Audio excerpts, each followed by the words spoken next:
The morning sun cast long shadows across the manicured gardens of Royal Lodge as Sarah Ferguson sat in her favorite armchair, a cup of tea growing cold in her hands. The Duchess of York had always been known for speaking her mind, but today felt different. The weight of recent events pressed heavily on her shoulders as she stared out at the grounds that had become both sanctuary and prison. For months, whispers had circulated through royal circles about tensions brewing within the monarchy. Sarah had felt the chill in the air during formal gatherings, noticed the subtle glances exchanged between courtiers, and experienced firsthand the growing distance that seemed to separate her from the inner circle of the royal family. What had once been cordial interactions had transformed into something far more complex and troubling. The catalyst for today's revelations had been building for weeks. Sarah remembered the last major royal event she attended, where she found herself standing awkwardly at the edge of conversations, watching as Queen Camilla moved gracefully through the crowd, accepting warm greetings and engaging in animated discussions with other members of the family. The contrast was stark and impossible to ignore. Sarah's mind wandered back to her early days as a royal bride, when she had been welcomed into the family with open arms. The public adored her vibrant personality and genuine warmth. She brought a fresh energy to royal duties, connecting with people from all walks of life in a way that seemed effortless and natural. Those golden years felt like a lifetime ago now. The divorce from Prince Andrew had changed everything. Though their relationship remained strong and supportive, they continued to live together at Royal Lodge, raising their daughters and maintaining a united front despite the official end of their marriage. This arrangement had raised eyebrows among traditionalists within royal circles, but Sarah had always believed that family came first. Regardless of titles or protocol, recent months had brought new challenges as the monarchy evolved under King Charles's reign. Changes in protocol, shifts in public engagements, and a clear emphasis on streamlining the royal family had created an atmosphere of uncertainty. Sarah found herself questioning her place within this new structure, wondering if there was still room for someone like her in the modern monarchy. The breaking point came during a seemingly routine family gathering. Sarah had arrived with Prince Andrew, expecting the usual polite exchanges and familiar faces. Instead, she encountered what felt like a wall of indifference from Queen Camilla. The interaction was brief, formal, and left Sarah feeling more isolated than ever before. What troubled Sarah most wasn't just the perceived snub itself, but what it represented about her future within the royal family. She had worked hard to rebuild her reputation after various scandals and controversies, dedicating herself to charitable causes and supporting her daughters as they navigated their own roles within the monarchy. The idea that these efforts might not be recognized or valued was deeply painful. As the afternoon wore on, Sarah found herself reflecting on the complex dynamics that governed royal relationships. She understood the pressures that came with being queen consort, the need to maintain dignity and protocol while also managing personal relationships within the family. However, understanding these pressures didn't make the experience any less hurtful. The decision to speak publicly about these issues hadn't come easily. Sarah knew that once she opened this particular door, there would be no going back. The media would scrutinize every word, royal watchers would analyze every implication, and the palace would likely respond with their own carefully crafted statements. Yet the burden of silence had become too heavy to bear. Prince Andrew had been supportive of her decision to address the situation openly. He understood better than anyone the challenges Sarah faced in navigating royal protocol while maintaining her authenticity. Their daughters, Princess Beatrice and Princess Eugenie, had also encouraged their mother to stand up for herself and speak her truth. The preparations for today's revelation had been meticulous. Sarah wanted to ensure that her words would be measured, truthful, and fair to all parties involved. She had no desire to create unnecessary drama or damage relationships beyond repair. Her goal was simply to shed light on a situation that had been causing her considerable distress and to open a dialogue about inclusion and acceptance within the royal family. As evening approached, Sarah felt a mixture of apprehension and relief. Tomorrow, the world would know about the tensions that had been simmering beneath the surface of royal appearances. She hoped that by sharing her experience, she might not only find some peace for herself but also encourage a broader conversation about how the monarchy could embrace all its members with grace and understanding. The morning of Sarah Ferguson's television interview dawned crisp and clear, but inside the London studio, tension filled the air like electricity before a storm. Camera crews made final adjustments while makeup artists applied last touches to Sarah's appearance. She had chosen her outfit carefully, an elegant navy dress that conveyed both respectability and strength. Knowing that every detail would be analyzed by millions of viewers, Sarah's hands trembled slightly as she reviewed her notes one final time. The interviewer, a respected journalist known for her fair but probing questions, had assured her that the conversation would be respectful while still addressing the difficult topics that had brought them together. The Duchess understood that this moment would define not only how the public viewed her situation, but also how the royal family would respond to her. Revelations, the story she was about to tell, had its roots in the complex web of relationships that existed within the British royal family. Since Queen Camilla had assumed her role as queen consort, there had been subtle but significant changes in how various family members were treated at official functions. Sarah had noticed these changes gradually, like watching the tide slowly recede from a familiar shore. During recent royal events, Sarah found herself relegated to increasingly peripheral positions, where once she might have been included in family photographs or invited to join intimate conversations, she now stood at the edges, observing rather than participating. The contrast was particularly stark when she compared her treatment to that of other family members who seemed to effortlessly maintain their place within the inner circle. The specific incident that had prompted today's interview occurred during a private family celebration at Windsor Castle. Sarah had arrived with Prince Andrew and their daughters, expecting the usual warm family atmosphere that characterized such gatherings. Instead, she encountered what could only be described as polite coldness from Queen Camilla, who seemed to deliberately avoid meaningful interaction throughout the evening. What made the situation particularly painful was the contrast between Camilla's behavior toward Sarah and her warm interactions with other family members. Sarah watched as the Queen Consort engaged in animated conversations with Catherine, Princess of Wales, shared laughs with Princess Anne, and even exchanged pleasant words with Sophie, Duchess of Edinburgh. The exclusion felt deliberate and deeply hurtful. The interviewer's first question cut straight to the heart of the matter, asking Sarah to describe her relationship with Queen Camilla in her own words. Sarah chose her response carefully, acknowledging the Queen Consort's position and the challenges that came with her role, while also being honest about her own experiences. She spoke about feeling increasingly isolated during family gatherings and questioned whether there was a deliberate effort to distance her from royal activities. As the interview progressed, Sarah revealed specific examples of the treatment she had received. She described arriving at events to find her name mysteriously absent from seating charts, being excluded from family discussions about upcoming engagements, and sensing a general atmosphere of disapproval whenever she attempted to contribute to conversations. These weren't dramatic confrontations or public embarrassments, but rather a series of small slights that accumulated over time. The emotional toll of this treatment became evident as Sarah's voice cracked slightly while recounting a particularly difficult evening. She had spent considerable time preparing remarks for a charity event that both she and Queen Camilla were scheduled to attend, only to discover that her speaking slot had been quietly removed from the program without explanation. The humiliation of being unprepared for this change in front of other attendees was something that still stung months later. Sarah was careful to acknowledge the complexities of royal life and the pressures that Queen Camilla faced in her role.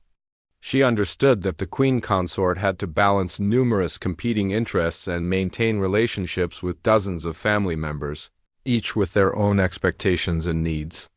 However, Sarah also emphasized that understanding these pressures didn't excuse what felt like deliberately exclusionary behavior. The Duchess revealed that she had attempted to address the situation privately on several occasions, reaching out through mutual friends and even trying to arrange a private meeting to discuss any concerns Queen Camilla might have about her presence at family events. These efforts had been met with polite deflection, leaving Sarah feeling more frustrated and isolated than ever. Throughout the interview, Sarah maintained her characteristic grace and dignity. Even when discussing the most painful aspects of her experience, she emphasized her continued love for the royal family and her commitment to supporting her daughters in their royal roles. Her goal wasn't to damage relationships or create controversy for its own sake, but rather to bring attention to issues of inclusion and fairness within the modern monarchy, the interview concluded, with Sarah expressing hope that sharing her story might lead to positive changes in how family members treated one another. She spoke about her desire for open communication and mutual respect, emphasizing that the royal family's strength came from its unity rather than from creating divisions among its members. As the camera stopped rolling, Sarah felt a mixture of relief and apprehension about how her words would be received. Within hours of Sarah Ferguson's interview airing, the royal communications machinery sprang into action behind the closed doors of Buckingham Palace. Senior advisors huddled in emergency meetings, phones rang constantly and carefully worded. Statements were drafted and redrafted as the palace grappled with how to respond to Sarah's public allegations about Queen Camilla's treatment of her. The initial reaction from palace insiders was one of surprise and concern. Many courtiers had been unaware of the extent of Sarah's feelings of exclusion, having assumed that her reduced presence at certain events was simply part of the natural evolution of her role within the family following her divorce from Prince Andrew. The revelation that she felt deliberately snubbed by Queen Camilla caught many off guard and forced a re-examination of recent royal protocols. Queen Camilla herself was reportedly shocked by the public nature of Sarah's complaints. Sources close to the Queen Consort suggested that she had never intended to slight Sarah and was genuinely surprised to learn that her behavior had been interpreted as deliberately exclusionary. The Queen Consort had been navigating her own complex position within the royal family, focusing on establishing her authority while maintaining relationships with various family members, who each brought their own histories and expectations. The media response was immediate and intense. Royal correspondents who had covered the family for decades found themselves revisiting old tensions and examining recent public appearances with fresh eyes. Photographs from previous events were scrutinized for body language clues, seating arrangements were analyzed for hidden meanings, and expert commentators offered their opinions on what Sarah's revelations meant for the future of the monarchy. Public reaction was sharply divided along familiar lines. Sarah's supporters praised her courage in speaking out about what they saw as unfair treatment, viewing her as a victim of royal snobbery and outdated attitudes. They pointed to her charitable work, her dedication to her daughters, and her loyalty to Prince Andrew as evidence of her worthiness to remain within the royal fold.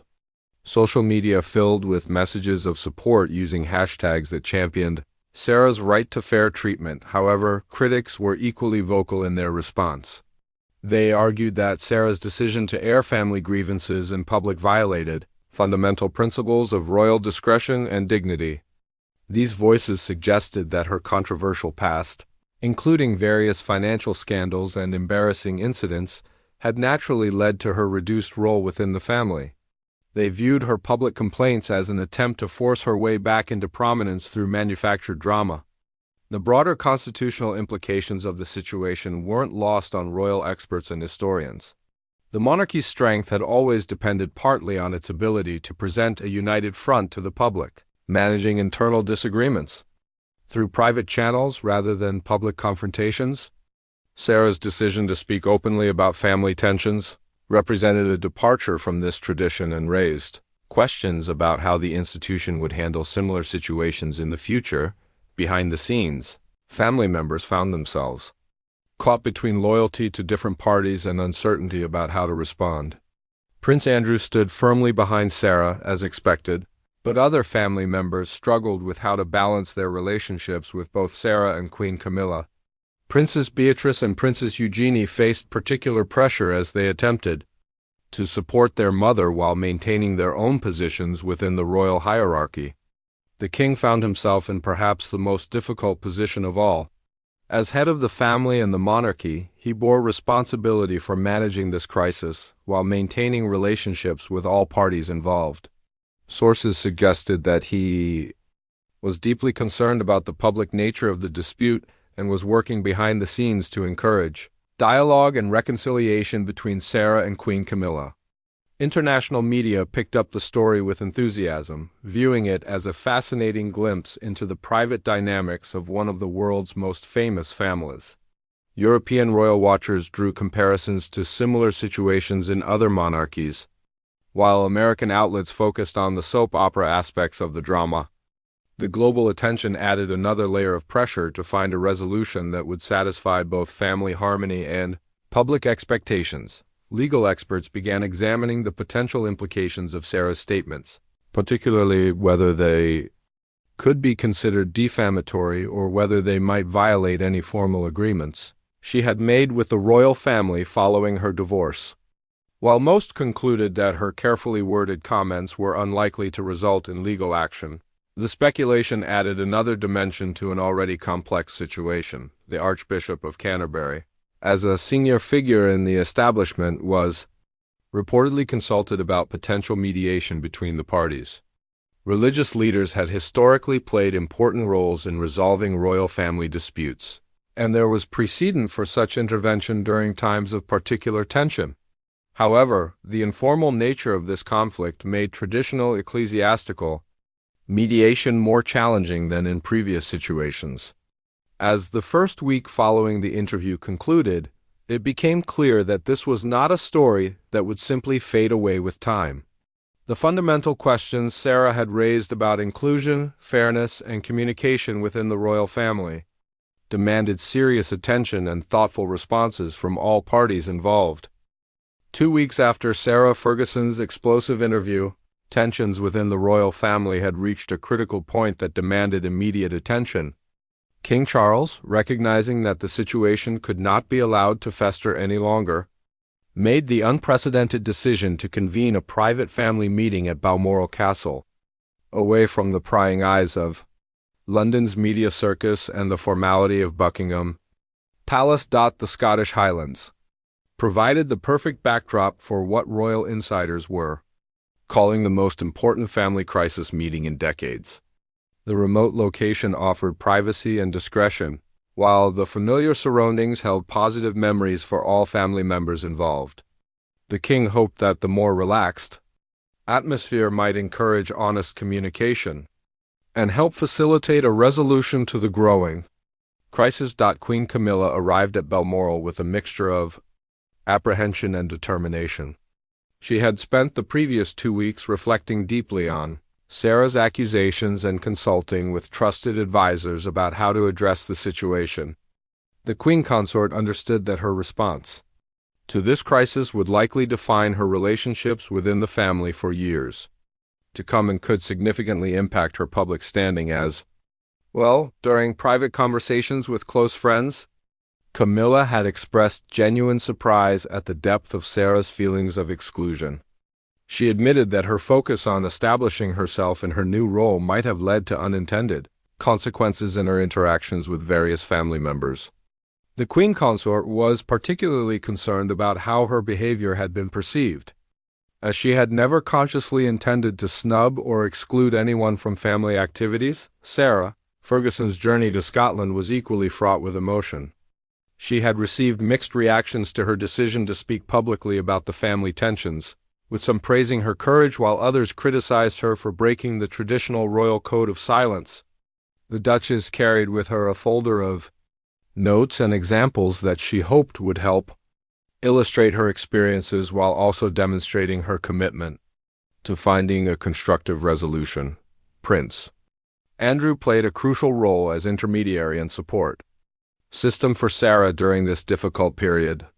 His unique position as both Sarah's former husband and Queen Camilla's stepson gave him insights into both perspectives that proved invaluable in preparing for the family meeting. Andrew had worked tirelessly behind the scenes to ensure that both women understood the other's position and motivations. The first day of meetings at Balmoral was tense and awkward, with formal pleasantries masking the underlying tensions that had brought everyone together. King Charles opened the discussions by emphasizing his commitment to family unity and his desire to understand all perspectives on the situation. He made it clear that his goal was not to assign blame, but rather to find a path forward that would allow all family members to feel valued and included. Queen Camilla spoke first, offering a carefully prepared statement that acknowledged Sarah's feelings while explaining her own perspective on recent events. She admitted that her focus on adapting to her new role might have caused her to overlook the impact of her actions on other family members. The Queen Consort expressed genuine regret for any pain her behavior had caused, and committed to being more mindful of family dynamics in the future. Sarah's response was emotional but measured, as she outlined specific incidents that had contributed to her feelings of exclusion.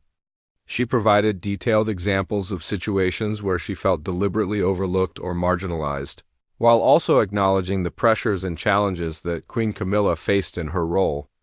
The Duchess emphasized that her goal was not to create drama, but rather to ensure that all family members could participate fully in royal life. The breakthrough moment came when Princess Anne, known for her no-nonsense approach to family matters, offered her perspective on the situation. She pointed out that the royal family's strength had always come from its ability to embrace different personalities and approaches while maintaining unity of purpose, and suggested that both Sarah and Camilla brought valuable qualities to the family that should be celebrated rather than sources of division. Prince William and Catherine's involvement in the discussions proved particularly significant, as they represented the future of the monarchy and their opinions carried considerable weight with all parties involved. The couple emphasized the importance of learning from this situation to prevent similar misunderstandings in the future, and suggested establishing clearer communication protocols for family events and activities. Princess Beatrice and Princess Eugenie provided crucial perspectives as the younger generation most directly affected by the tensions between their mother and step-grandmother.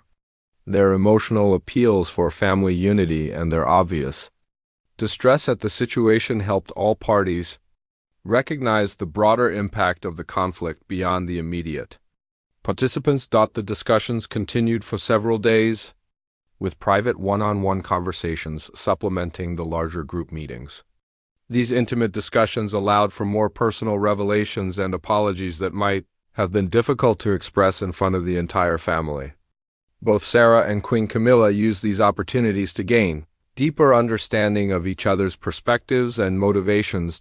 By the end of the week, significant progress had been made toward resolving the immediate crisis. While complete healing would take time, both parties had committed to improved communication and greater awareness of how their actions affected other family members. The foundations had been laid for a more inclusive approach to family gatherings and royal events that would hopefully prevent similar situations from arising in the future. The weeks following the Balmoral meetings marked a crucial testing period for the newly established understanding between Sarah Ferguson and Queen Camilla. Both women understood that their private conversations and commitments would mean little unless they translated into visible changes in their public interactions and family relationships. The royal family faced its first major test of this new dynamic during the upcoming Trooping the Color ceremony, one of the most significant public events on the royal calendar. Preparations for the ceremony revealed how deeply the recent crisis had affected palace protocols and planning. Senior courtiers found themselves navigating previously simple decisions with new sensitivity, ensuring that seating arrangements, photographic opportunities, and ceremonial roles reflected the renewed commitment to inclusion that had emerged from the family meetings. Sarah's participation in the event became a carefully orchestrated symbol of the family's commitment to unity. Queen Camilla took the lead in implementing the changes discussed at Balmoral, personally reviewing guest lists and event protocols to ensure that Sarah would be meaningfully included in upcoming royal activities. The Queen Consort's advisors noted a marked change in her approach to family events, with increased attention to how various family members might feel about their roles and treatment. This shift represented a significant evolution in her leadership style and demonstrated her commitment to learning from the recent crisis. The media remained intensely focused on any signs of tension or reconciliation between the two women. Royal correspondents analyzed every public appearance for clues about the state of their relationship, scrutinizing body language, seating arrangements, and conversation patterns. This intense scrutiny added pressure to both Sarah and Queen Camilla, who understood that their behavior would be interpreted as either proof of successful reconciliation or evidence of continued discord. Sarah's first major public appearance alongside Queen Camilla since their Balmoral discussions took place at a charity gala supporting causes dear to both women. The event had been carefully chosen as neutral ground where both could demonstrate their shared commitment to philanthropic work while also showing the public that they could collaborate effectively. The evening was considered a success by royal watchers, who noted the warm interaction between the two women and their apparent comfort in each other's company. Behind the scenes, both women were working to establish new patterns of communication that would prevent future misunderstandings. Queen Camilla began including Sarah in preliminary discussions about family events, seeking her input on arrangements and ensuring that she felt valued as a contributing member of the royal family.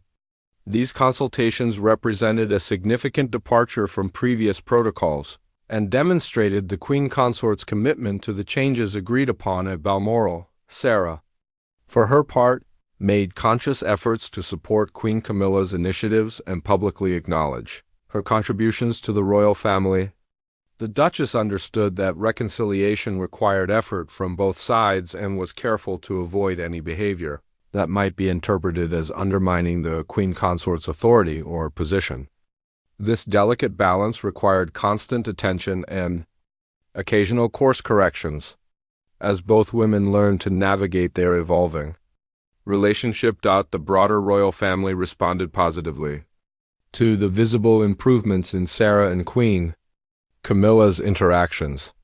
Prince Andrew expressed relief that the immediate crisis had been resolved, while Princess Beatrice and Princess Eugenie were particularly grateful to see their mother's renewed participation in family activities. The younger generation's happiness served as motivation for both women to continue working on their relationship despite occasional challenges. King Charles monitored the situation closely, recognizing that the successful resolution of this family crisis had broader implications for the monarchy's ability to handle internal disagreements. The king's advisors noted his increased attention to family dynamics and communication patterns, suggesting that the lessons learned from Sarah's situation would influence how future conflicts were addressed within the royal household. International media coverage began to shift from sensationalized reporting about royal drama to more thoughtful analysis of how modern monarchies could adapt to changing family structures and expectations. Royal experts praised the family's willingness to address conflicts directly rather than allowing them to fester, viewing this as a positive evolution in how the institution handled internal challenges. The success of the reconciliation efforts also had implications for other family members who had experienced similar feelings of marginalization or uncertainty about their roles within the evolving monarchy. Several minor royals privately expressed hope that the new emphasis on inclusion and communication might create opportunities for them to contribute more meaningfully to royal activities in public service. As summer progressed, the relationship between Sarah and Queen Camilla continued to improve through a series of collaborative projects and shared appearances. Their work together on various charitable initiatives demonstrated that their partnership could benefit causes they both cared about while also strengthening the royal family's public image.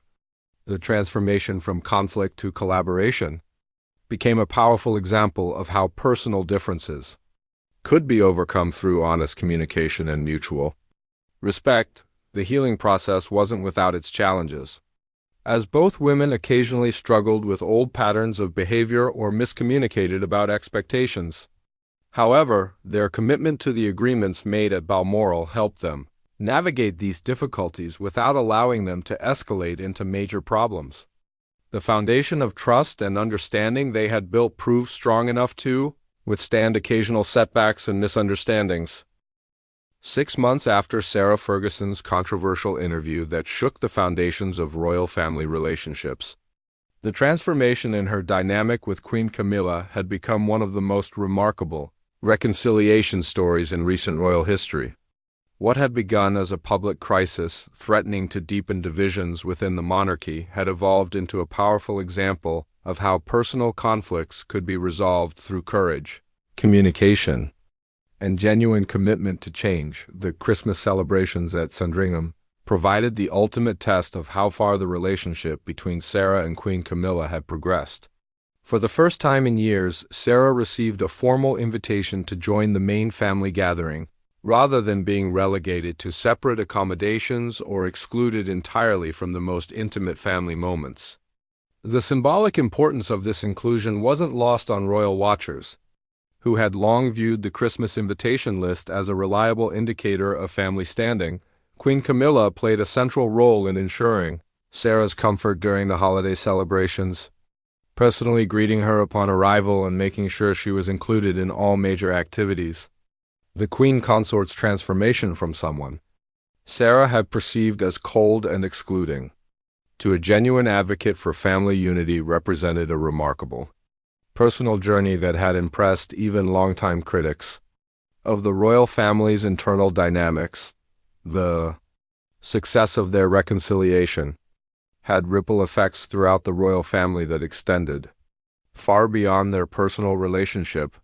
Other family members noted the improved atmosphere at gatherings, with less tension and more genuine warmth characterizing interactions between various relatives. The lesson that conflicts could be addressed directly and resolved constructively influenced how other potential disputes were handled before they could escalate into public crises. Sarah's renewed confidence and sense of belonging within the royal family translated into increased engagement with her charitable work and public duties. The Duchess threw herself into causes close to her heart with renewed energy, knowing that she had the support and understanding of the family behind her efforts. Her work with children's charities and literacy programs gained new momentum as she felt more secure in her position and more confident about her future within the royal framework. The media's coverage of the family had also evolved significantly during this period, where once royal correspondents focused primarily on detecting signs of tension or conflict, they began highlighting examples of successful collaboration and family unity. The transformation in how Sarah and Queen Camilla's relationship was portrayed in the press reflected broader changes in how royal stories were told and what aspects of family life received attention. Public opinion polls revealed that the majority of British citizens viewed the resolution of the conflict positively, seeing it as evidence that the royal family could adapt and evolve while maintaining its essential character and purpose. The handling of the crisis enhanced rather than damaged the monarchy's reputation, demonstrating that the institution could address internal challenges with maturity and wisdom. The success of the reconciliation also established new protocols for how family disagreements would be handled in the future. King Charles's advisors developed more formal mechanisms for addressing concerns before they reached crisis levels, including regular family meetings and improved communication channels between various household staff and family members. These structural changes were designed to prevent similar situations from developing unnoticed. Princess Beatrice and Princess Eugenie emerged as particularly strong advocates for the new approach to family relations, having witnessed firsthand how their mother's initial distress had transformed into genuine happiness and renewed purpose.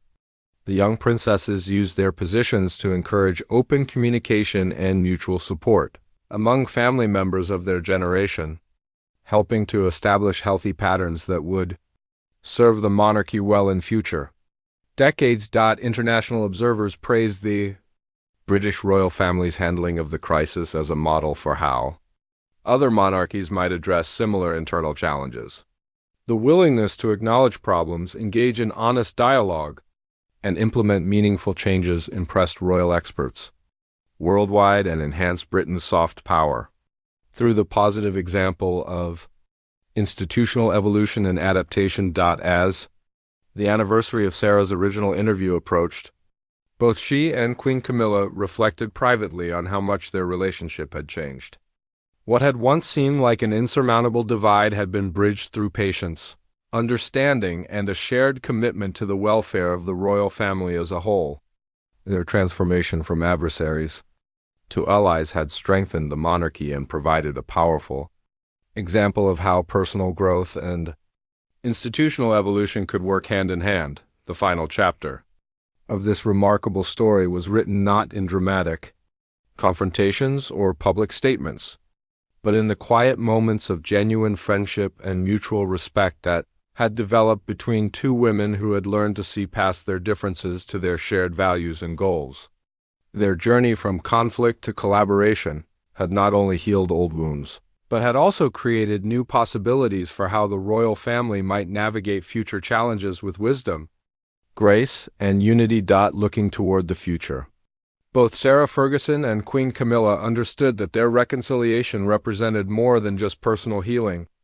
They had demonstrated that even the most entrenched conflicts could be resolved through honest communication, genuine effort to understand different perspectives, and a willingness to change established patterns of behavior.